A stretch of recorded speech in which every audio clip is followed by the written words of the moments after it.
NEET exam एक unpredictable exam है जहां पे क्वेश्चन कौन से लाइन से आएगा, कौन से सेंटेंस से आएगा, कौन से वर्ड से आएगा, इवन कौन से पेज से आएगा, ये तक हमें नहीं पता होता है। और इस वाले एग्जाम में बायोलॉजी एक ऐसा सब्जेक्ट होता है जहां पे इसी प्रकार से क्वेश्चन आता है। हमें कुछ नहीं पता होता कि कौन सा वर्ड हमसे पूछ लिया जाएगा, और ऐसे पेपर में बायोलॉजी में 360 नंबर आपको लाना पड़ेगा 720 में से। मतलब कि आधा क्वेश्चन जो होगा वो आपका यहीं से आने वाला है। और इस एग्जाम के लोग ये बोलते हैं कि अगर तुम ये लाइन रट के नहीं गए, अगर तुम ये लाइन को याद करके नहीं गए तो तुमसे क्वेश्चन नहीं बनेगा, लेकिन ऐसा नहीं है। आज के इस वाले वीडियो में मैं आपको यही बताने वाला हूं कि आखिर किस प्रकार से आप एनसीईआरटी के बायोलॉजी को पढ़ोगे और इवन बायोलॉजी को कैसे प्रिपेयर करोगे कि नीट एग्जाम में आप इजीली 360 आउट ऑफ 360 स्कोर कर सकते हो। जब नीट का पेपर आपके पास आएगा तो आप ऐसे ऐसे क्वेश्चन को टिक करोगे।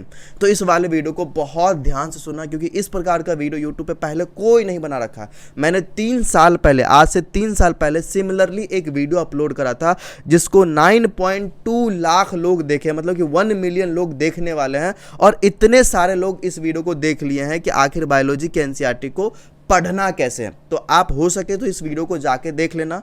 3 साल पुराना मोस्ट पॉपुलर वीडियो मेरा ये है।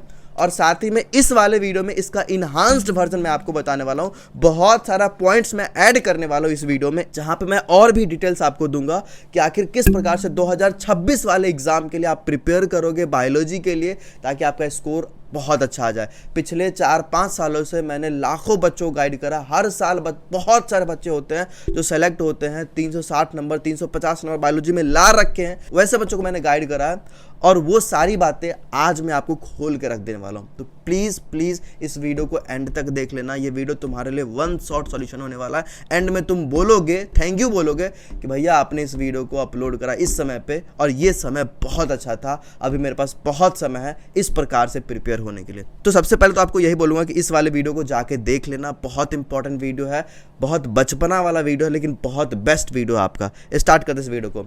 तो सबसे पहले आप ये समझो कि अगर आपको किसी भी चैप्टर को पढ़ना है बायोलॉजी का, तो उसके लिए आपको एक प्रॉपर लेक्चर देखना पड़ेगा, एक टीचर से अंडरस्टैंडिंग लेना पड़ेगा। तो पहले आप उस चैप्टर का एक अच्छे प्लेटफॉर्म से लेक्चर देखोगे। लेक्चर कैसे देखोगे? लेक्चर देखने से होता क्या है? तो सबसे पहले तो आपको एक डीप अंडरस्टैंडिंग मिलेगा उस चैप्टर का कि आखिर इस चैप्टर में क्या लिखा हुआ है, इस चैप्टर के बारे में क्या है, क्या समझना है। तो वो चीज आप एक बार लेक्चर से सीख गए। लेक्चर जब भी देखोगे उस समय 2 पॉइंट का आपको ध्यान रखना है कि अपना एक क्लास नोट्स जरूर बनाओगे, क्योंकि यही क्लास नोट्स होगा जो तुम फाइनली रिवीजन करोगे, और उस नोट्स में जो भी इंपॉर्टेंट पॉइंट होगा उसको हाईलाइट करते जाना। लेक्चर आप एक सही प्लेटफॉर्म से देखोगे जहां पे एक अच्छा फैकल्टी आपको पढ़ाता हो, और वो प्लेटफॉर्म आपके लिए पीडब्ल्यू हो सकता है, जहां पे बहुत सारे एक्सपर्ट फैकल्टीज हैं जो आपको पढ़ाएंगे। अगर आप एक ड्रॉपर बच्चा हो तो आप यकीन नीट 3.0 2026 बैच ज्वाइन कर सकते हो। अगर आप क्लास 11th के बच्चा हो तो आप अर्जुना नीट 3.0 2026 बैच ज्वाइन कर सकते हो। और अगर आप क्लास 12th के बच्चा हो तो आप लक्ष्य नीट 2.0 2026 बैच ज्वाइन कर सकते हो। ठीक है, और ये सारे बैच आपको हिंदी मीडियम में भी अवेलेबल हो जाएगा। इन बैचेस में आपको इंडिया के बेस्ट फैकल्टीज आपको फिजिक्स, केमिस्ट्री, बायोलॉजी पढ़ाएंगे। लाइव और रिकॉर्डेड फॉर्मेट में आपको लेक्चर मिलेगा, पीडीएफ का नोट्स मिलेगा, डीपीपी मिलेगा, फिर उसका वीडियो सॉल्यूशन होगा, एक शेड्यूल के अकॉर्डिंग आपका टेस्ट होगा, रेगुलर टेस्ट होगा, और आपको हैंड रिटन नोट्स भी मिलेगा, और 24/7 आपको डाउट का फैसिलिटी भी मिलेगा, और साथ ही में फ्री AITS भी आपको मिल जाएगा। इन बैचेस का एक सेपरेट मॉड्यूल भी है, तो वो भी आप परचेज कर सकते हो। इन बैचेस में एक्स्ट्रा डिस्काउंट के लिए आप कूपन कोड लगा लेना APR150, इससे आपको एक्स्ट्रा डिस्काउंट मिल जाएगा। और यही नहीं, पीडब्ल्यू का एक नया एप्लीकेशन भी लॉन्च हो गया है, तो वो भी आप यूज कर सकते हो। PW books master NCERT with AI, यहाँ पे आपको AI एक्सप्लेनेशन मिल जाएंगे, और फिजिक्स वाला का आपको बहुत सारे फैकल्टीज का लेक्चर मिल जाएगा, हाईलाइटेड एनसीईआरटी मिल जाएगा, नोट्स मिल जाएगा, वॉइस नोट्स मिल जाएगा। तो ये एप्लीकेशन को भी आप जाके चेकआउट जरूर करना। और दूसरा पॉइंट हमारा, रिवाइज योर ओल्ड नोट्स और read NCERT before going to any lecture. मतलब कि अगर आप कोई भी लेक्चर अटेंड करने जाते हो या फिर कोई लेक्चर देखने जाते हो, उससे पहले आपका धर्म यह है कि आप पहले से खुद से प्रिपेयर होके जाओ। अगर आप ये चीज खुद से करके जाते हो तो क्लास में तुम्हारा कॉन्फिडेंस बहुत अच्छा रहेगा, तुम्हारा इंटरेस्ट बना रहेगा। ये एक प्रूवन टेक्निक है, मैंने खुद भी ये फॉलो कर रखा है और ये मुझे बहुत हेल्प किया, इसलिए मैं आपको बता रहा हूं। करना कैसे है, जैसे मान लो कि तुम अगर ड्रॉपर बचा हो तो पहले भी वो चैप्टर कभी पढ़े होगे, तुम्हारे पास एक नोट्स होगा, तो एटलीस्ट तुम क्लास का लेक्चर देखने से पहले उस नोट्स को अगर रिवाइज करके चले जाते हो तो वो चीज तुम्हारे लिए बहुत हेल्पफुल हो जाएगा। और अगर तुम फ्रेशर हो तो एटलीस्ट एनसीईआरटी को पढ़ के जाओ, एनसीईआरटी का ये वाला पार्ट को देख के जाओ कि भैया आज का जो चैप्टर हमारा पढ़ने वाला है, स्टार्ट होने वाला है, इसमें क्या क्या हेडिंग है। जैसे मान लो कि अगर तुमने इस हेडिंग को एक बार बार देख लिया है, ठीक है। तो जैसे ही एक के बाद एक हेडिंग खत्म होते रहेगा ना, तुम्हें समझ में आया कि ये हेडिंग खत्म हो गया, अब इसके बाद टीचर हमें ये पढ़ाएंगे, और जैसे वो हेडिंग आएगा तुम्हें लगेगा कि तुमने पहले पढ़ रखा है। अगर कोई भी पॉइंट तुमने पहले से पढ़ रखा होगा ना, और जैसे वो क्लास में पढ़ाया जाएगा, तुम्हारा फोकस, तुम्हारा कंसंट्रेशन, तुम्हारा इंटरेस्ट, सब कुछ एक हाई लेवल पे चला जाएगा कि मुझे पहले से पता है, ठीक है। तो ये चीज़ को करके जाना बहुत ज़्यादा हेल्प होगा तुम्हारा बायोलॉजी में या फिर कोई भी सब्जेक्ट हो, ये पॉइंट बहुत हेल्प करेगा तुम्हारा फोकस, इंटरेस्ट, सब कुछ को गेन करने में। तीसरा नंबर पॉइंट है read NCERT again and again after completion of A lecture. बहुत सारे बच्चे ये नहीं करते हैं, वो डिपेंडेंट हो जाते हैं लेक्चर पे कि टीचर जो पढ़ा रहे हैं वही सफिशिएंट है, लेकिन ऐसा नहीं होता। हमें खुद से प्रैक्टिस करना पड़ता है, हमें खुद से रीड करना पड़ता है, और ये एक सबसे इंपॉर्टेंट पार्ट हो गया तुम्हारा प्रिपरेशन का। अगर तुम ये पार्ट को फॉलो नहीं करते हो तो कभी सोचना भी मत कि तुम्हारा सिलेक्शन होगा, ठीक है। अब पार्ट क्या कहता है भैया कि रीड एनसीईआरटी। जैसे मान लो कोई क्लास में आज लेक्चर करवाया गया, देखो बायोलॉजी कुछ बड़ा सा तीर मारने वाला काम नहीं है। क्लास में लेक्चर पढ़ा दिया गया, ये हेडिंग खत्म हो गया बच्चों, ऐसा बोल दिया गया, तो जब तुम एनसीईआरटी को पढ़ने आओगे तो उसमें देखो कि ये हेडिंग में क्या क्या कंटेंट है, उसको एकदम बारीकी से पढ़ो। अब कैसे पढ़ोगे एनसीईआरटी को, ये चीज़ मैं तुम्हें अब अच्छे से समझा दे रहा हूँ, प्लीज़ इस पार्ट को मिस मत करना, बहुत इंपॉर्टेंट है। एनटीए 2026 में 2025 में क्वेश्चन ऐसे पूछे हैं कि इससे पहले जो एक साइंटिस्ट वाला नेम वाला पेज होता है वो भी तुमसे पूछा गया है। तो तुम्हें ये ध्यान रखना है कि एनसीईआरटी का एक एक वर्ड तक इंपॉर्टेंट है। तो सबसे पहले ये इंट्रो वाला पोर्शन आता है, ठीक है, इंट्रो वाला पोर्शन आता है, तुम्हें इसमें भी टाइम देना है। तुम्हें ये सोचना है यार कि इससे भी हमें कुछ ना कुछ अराइज कर लेना है क्वेश्चन। अगर तुम यहाँ से 2-3 क्वेश्चन भी निकालने की कोशिश करोगे ना, तो इस पार्ट को तुम बहुत फोकस्ड होकर पढ़ोगे। आगे एक पॉइंट में बताऊंगा कि जब भी एनसीईआरटी को पढ़ते हो तो माइंडसेट ये रखो कि हमें हर एक लाइन से क्वेश्चन बनाना है, हर एक लाइन से क्वेश्चन अराइज करना है। अब क्वेश्चन कितने प्रकार के होते हैं वो भी मैं आपको आगे बता दूंगा। तो ये जो पार्ट है ना, सबसे पहले तो इसको अच्छे से देख लो भैया कि इसमें कोई क्वेश्चन तो नहीं है। एनटीए बहुत चालाक है, ये पार्ट को और सबसे लास्ट वाला पार्ट को उसको जरूर यूज करता है क्वेश्चन पूछने के लिए। जैसे मान लो कि जब भी तुम पढ़ते हो, जैसे देखो ये 2 क्वेश्चन मैंने यहां पे अराइज किया है, ठीक है, तो हर एक लाइन पे ना रुक के ये सोचोगे कि यहां से क्या बन सकता है। Deoxyribonucleic acid and ribosomes are the 2 types of nucleic acid found in living system. बस ठीक है, एक 1 वर्ड सेंटेंस बन गया, यहां से 1 वर्ड सेंटेंस बन गया। RNA through it's RNA though it also act as genetic material in some viruses mostly found as a messenger। ठीक है, एक लाइन बन गया। Some cases act as catalyst molecule, एक लाइन बन गया। जैसे मान लो तुमसे ये पूछ सकता है ना कि 5 स्टेटमेंट दे दिया, वहां पे एक स्टेटमेंट लिखा हुआ है कि RNA also acts as a catalyst molecule. अब तुमने अगर इस लाइन को नहीं पढ़ा होगा तो तुमसे ये क्वेश्चन नहीं बनेगा। ऑब्वियसली समझ रहा, मैं समझाना क्या चाह रहा हूँ वो समझो। जैसे मान लो कि आपने यहाँ पे एक लाइन पढ़ा कि we will understand that why it is the most abundant genetic material. ये डीएनए के बारे में बोल रहा है, DNA is the most abundant genetic material. ये एक लाइन मान लो तुम्हारे पास आया। अब तुम्हें पता ही नहीं अगर सच में डीएनए होता है कि आरएनए होता है, हम कंफ्यूज्ड हैं कि मोस्ट अबंडेंट जेनेटिक मटेरियल कौन सा होता है। ये लाइन हो गया। अब एक इंपॉर्टेंट पॉइंट कि जब भी तुम्हें कोई लाइन दिखे कि इंपॉर्टेंट है, पॉइंट ऑफ क्वेश्चन है, यहां से क्वेश्चन बन सकता है, तो वहां पे तुम इस प्रकार का मार्किंग कर देना। ये मैंने अपने हर एक एनसीईआरटी में किया है, जो भी मैंने क्लास 11-12 में पढ़ा था। जो भी पॉइंट मुझे लगता था ना यार कि ये इंपॉर्टेंट है, पहले कभी नहीं पूछा गया, तो वहां पे पॉइंट ऑफ क्वेश्चन करके इस प्रकार से मार्क कर दिए। यह हैप्लॉइड कंटेंट पूछा जा सकता है। मैंने बहुत ही क्रिटिकल चैप्टर को चुना हुआ है, बहुत इंपॉर्टेंट चैप्टर है। आपको यही देखना है कि भैया एनसीईआरटी के हर एक लाइन से क्वेश्चन बन सकता है। हमें इस प्रकार से हर एक लाइन से हर एक डायग्राम पे फोकस करना। जैसे मान लो कि मैंने तुम्हें बोला कि ये डायग्राम है, ठीक है, चलो ये डायग्राम है, ये वाला डायग्राम मैंने कुछ हाइड किया इसमें, ये डायग्राम है। बताओ कि इस डायग्राम में जो इमेज है, ये इमेज कैसा है? कंपाउंड माइक्रोस्कोपिक व्यू है, सिंपल माइक्रोस्कोपिक व्यू है, इलेक्ट्रॉन माइक्रोस्कोपिक व्यू है, कौन सा व्यू है? जब तुम यहाँ पे उल्टाओगे तब तुम्हें समझ में आएगा ये तो इलेक्ट्रॉन माइक्रोस्कोपिक पिक्चर है। ईएम पिक्चर बोलता है, मतलब यही होता है, ठीक है। तो देखो यार, एस्पेक्ट में समझा रहा हूँ कि तुम्हारे लिए हर एक लाइन इंपॉर्टेंट है। मैं और भी अगर अराइज करके दिखाऊंगा। In some viruses the flow of information is in reverse direction, that is from RNA to DNA. In general क्या होता है, जो इन्फॉर्मेशन होता है डीएनए से आरएनए की तरफ, प्रोटीन की तरफ जाता है, आरएनए की तरफ जाता है। लेकिन कुछ वायरस में केस क्या होता है कि आरएनए से डीएनए की तरफ जाता है। अब ये उल्टा हो गया। अब जब तुम्हें ये पता ही नहीं रहेगा तो भैया स्टेटमेंट कैसे बनाओगे? तुम मुझे बताओ, नहीं बना पाओगे ना। सिमिलरली बहुत सारे ऐसे पॉइंट होते हैं। Distance between a base pair in the helix is approximately 3.4 metre. अब ये एक डाटाबेस क्वेश्चन हो गया। तुम्हें यहाँ पे फोकस क्या करना है? नैनोमीटर पे, यूनिट पे फोकस करो। डाटा तो चलो याद रहेगा, तुम अगर एक बार भी देखोगे तो ऑप्शन देखते तुम याद कर लोगे, लेकिन बच्चे स्किप कर देते, ये यूनिट क्या था यार, नैनोमीटर था कि माइक्रोमीटर था, क्या था, याद ही नहीं आ रहा। ये बहुत इंपॉर्टेंट है। Hydrogen bond confers stability of the helical structure. Hydrogen bond होता है जो स्टेबिलिटी प्रोवाइड करता है, और कोई बॉन्ड नहीं होता। अगर तुम्हें दे दिया आयनिक बॉन्ड, कोवैलेंट बॉन्ड, तुम वहाँ पे कंफ्यूज हो जाओगे। तो ये एक तरीका होता है एनसीईआरटी का पढ़ने का कि तुम अपने आप से ना क्रॉस क्वेश्चन करवाओ हर एक लाइन पे, और ये मैं आपको सिखा दूंगा। और भी मैं आप बात बता रहा हूँ कि each and every word is important, एक भी वर्ड को स्किप मत करना। इवन एक ऐसा पैराग्राफ होगा ना, अगर तुम उसको स्किप करके जाओगे और वहाँ से क्वेश्चन आ जाएगा, तुम्हें बहुत रिग्रेट होगा, ठीक है।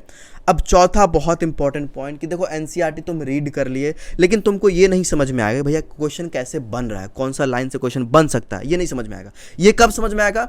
जब तुम एनसीईआरटी बेस्ड क्वेश्चन प्रैक्टिस करोगे, 150 क्वेश्चन लेके बैठोगे, जब तुमसे क्वेश्चन नहीं बनेगा, तुमको लगेगा यार ये भी पूछ सकता था, हमें तो पता ही नहीं चला। अब ये चीज दोबारा से जाकर एनसीईआरटी में हाईलाइट करोगे, एनसीईआरटी में पॉइंट आउट करोगे यार कि ये इंपॉर्टेंट पॉइंट था, हम इसको स्किप कर दिए थे, और उस तरीके से फिर से तुम एनसीईआरटी को पढ़ोगे। इसलिए बता रहा हूं क्वेश्चन प्रैक्टिस करना बहुत जरूरी है।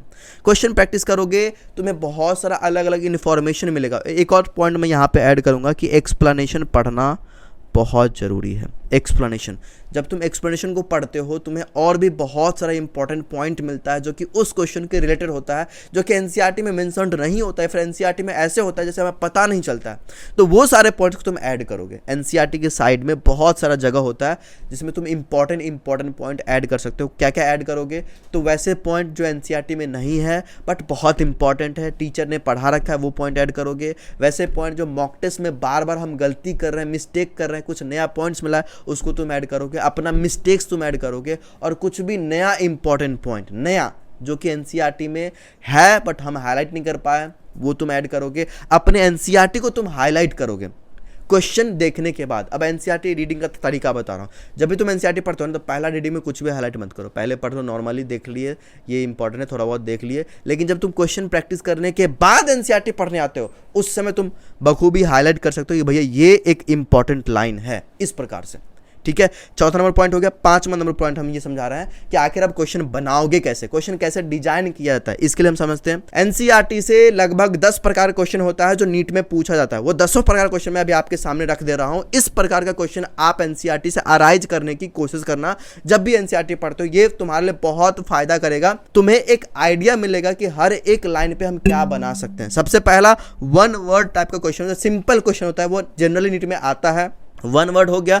दूसरा हो गया fill in the blanks type question. होता है बहुत सारे क्वेश्चन जहां पे एक स्टेटमेंट पूरा उठाया और वहां से बीच का एक वर्ड हटा दिया और उसका 4 ऑप्शन बना दिया, तो एक ये टाइप क्वेश्चन हो गया। डायग्रामेटिक क्वेश्चन बहुत पूछा जाता है। डायग्रामेटिक में क्या क्या हो सकता है कि आपका डायग्राम उठाया, लेबलिंग को मिटा दिया, लेबलिंग का 4 ऑप्शन पूछ दिया, या फिर एक ऑप्शन देके बोला कि ए कहां पे है, क्या है, इस प्रकार क्वेश्चन आपसे पूछा जा सकता है। How many of the above statement are correct, incorrect, आपसे 5-6 स्टेटमेंट दे दिया, इसमें से ऑप्शन बना दिया कि option 1, 3, 4 are correct, 3, 4, 5 are correct, 4, 5, 6 are correct. इस प्रकार का ऑप्शन बना के आपको क्वेश्चन पूछ सकता है। Which of the following statement are correct, incorrect, ये 5-4 स्टेटमेंट दिया और पूछा कि कौन सा स्टेटमेंट इसमें से करेक्ट है, इनकरेक्ट है। डायरेक्ट असर्शन रीजन क्वेश्चन आपसे पूछा जा सकता है। Match the column type question पूछा जा सकता है। ट्रू फॉल्स टाइप क्वेश्चन पूछा जा सकता है। Data based, date based, full forms, name scientist का ये पूछा जा सकता है। Which of the following statement are correct, incorrect, not correct, not incorrect, not correct, इस प्रकार से घुमा के भी क्वेश्चन आपसे पूछा जाता है।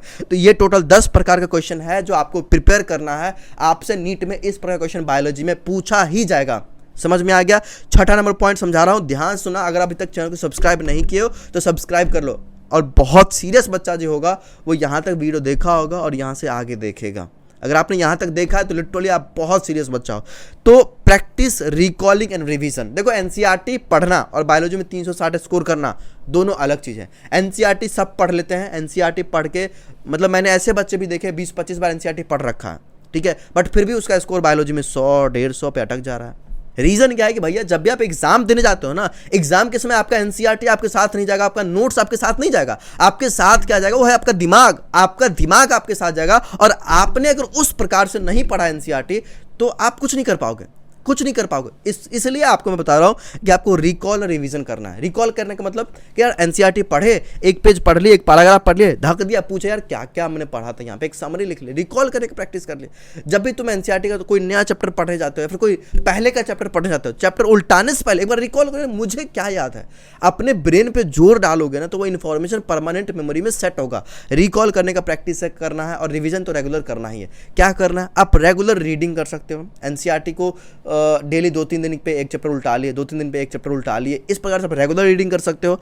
आप डीप रीडिंग कर सकते हो। कभी आपने फिक्स किया कि आज मुझे मॉलिक्यूलर बेसिस ऑफ जेनेटिक्स के चैप्टर को अच्छे से एक एक लाइन बारीकी से पढ़ना, तो वो तो हर बार आप नहीं कर पाओगे, हर बार तो नहीं कर पाओगे, सप्ताह में, महीना में 1-2 बार कर पाओगे। तो ये कभी कभी डीप रीडिंग करोगे, इसमें एक एक लाइन पे फोकस करोगे और वो रीडिंग आपका काउंट होगा। रेगुलर रीडिंग आप करोगे बट डीप रीडिंग भी आप करोगे।